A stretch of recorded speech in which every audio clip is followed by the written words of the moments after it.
মানে এটা একটা অ্যাসোসিয়েশনের ইলেকশন, যেহেতু এখানে সব মানে কনসালটেন্সি ফার্মের ওনারাই আসছে, তো সবাই শিক্ষিত, এডুকেটেড।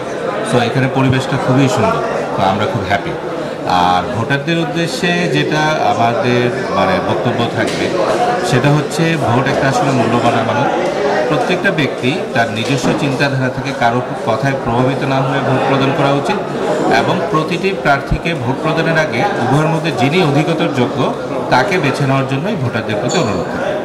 আমরা দেখি যে কেরিয়ার গড়তে স্টুডেন্টরা আপনাদের কাছে আসে, অনেকেই সেক্টরে প্রতারিত হয়। তাদের উদ্দেশ্যে কী বলবো, তরুণদের উদ্দেশ্যে? হ্যাঁ, তরুণদের উদ্দেশ্যে যেটা বলবো সেটা হচ্ছে গিয়ে, সঠিক কনসালটেন্সি ফার্ম বেছে নেওয়ার জন্য অনেক প্রক্রিয়া আছে।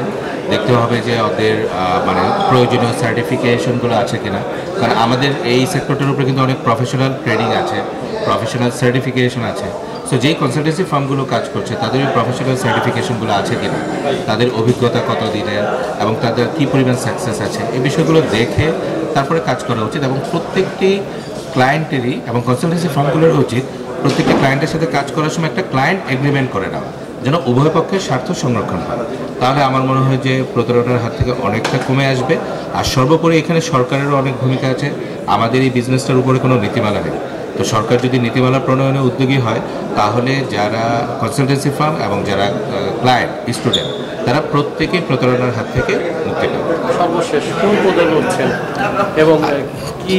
আমি মোহাম্মদ আনিসুজ্জামান, আমি জয়েন্ট সেক্রেটারি 3 পদপ্রার্থী। আমার কোম্পানির নাম হচ্ছে ফেইথ ওভারসিজ লিমিটেড, আমি এটার ম্যানেজিং ডাইরেক্টর হিসেবে আছি।